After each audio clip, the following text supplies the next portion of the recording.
रामगढ़ उपचुनाव को लेकर भाजपा ने अपना स्टैंड क्लियर कर दिया है।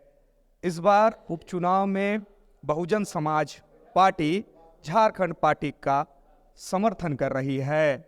और एक चीज और जो नई निकल के आ रही है, झारखंड में तीसरे मोर्चे की बात भी चल रही है। इन तमाम मुद्दों पे बात करने के लिए आज हमारे साथ बहुजन समाज पार्टी के प्रदेश महासचिव विद्याधर प्रसाद जी हैं। सर, कैसे लगा आप लोगों को कि झारखंड पार्टी का जो है हमें समर्थन करना चाहिए? देखिए, हमारा बहुत स्टैंड क्लियर रहा है।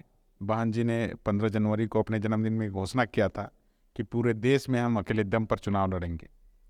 लेकिन जब भी कोई चुनाव होते हैं तो निश्चित रूप से समान विचारों वाली पार्टियों के साथ हम लोग साथ चलने का प्रयास करते हैं। और उपचुनाव हमारी पार्टी कभी लड़ती नहीं है।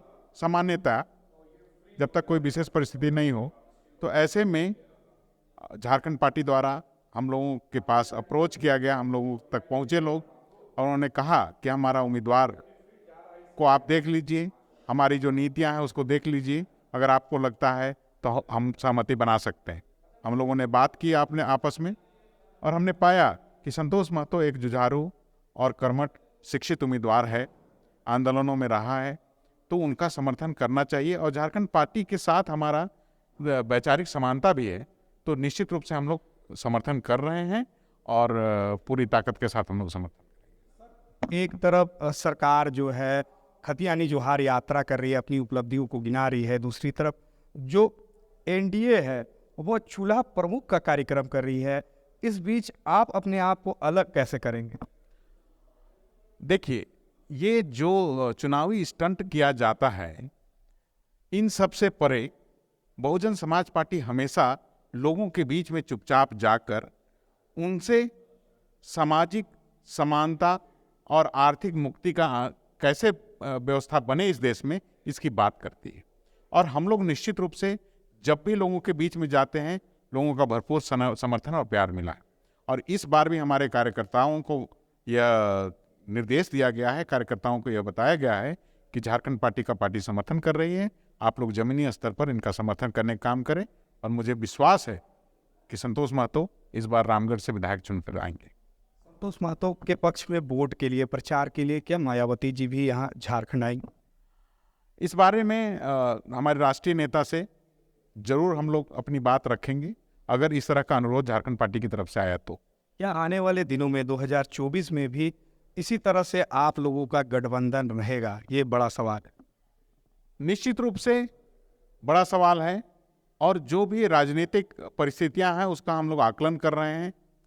और जो वर्तमान में यूपीए सरकार के कर्म है, जो जनता के साथ उन्होंने धोखा किया, वादा खिलाफी किया है और जनता को आपस में लड़ाने का काम जो हेमंत सोरेन की सरकार कर रही है आदिवासी मूलवासियों को, इस परिप्रेक्ष्य में यह पूरे राज्य की जनता आक्रोशित है। न नियोजन नीति बन पा रही है और न कोई जो स्थानीय नीति है उसको भी परिभाषित करने का काम सरकार उसको उलझा कर रखी हुई है।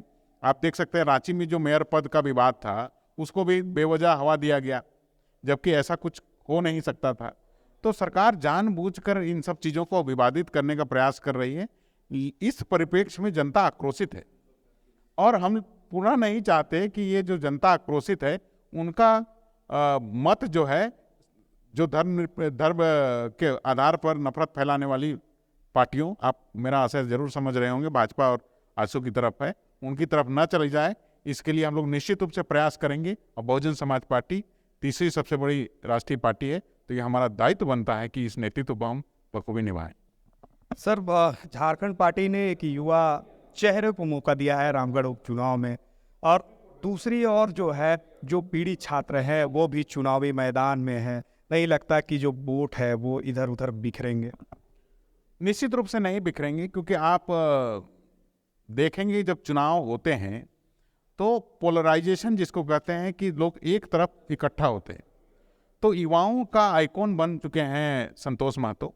तो निश्चित रूप से जो वहाँ आक्रोशित मतदाता है, सचेत मतदाता है, वो परिवारवाद से बाहर निकलने के लिए तड़प रहा मतदाता है, वो निश्चित रूप से संतोष महतो की तरफ जाएगा और आजसू और यूपीए के उम्मीदवार दोनों को हराने का काम रामगढ़ की जनता करेगी, ऐसा मेरा पूरा विश्वास है। यह बहुजन समाज पार्टी के महासचिव विद्याधर प्रसाद जी थे, जिन्होंने ये बताया कि इस बार रामगढ़ उपचुनाव में बहुजन समाज पार्टी अपना समर्थन झारखंड पार्टी को देगी।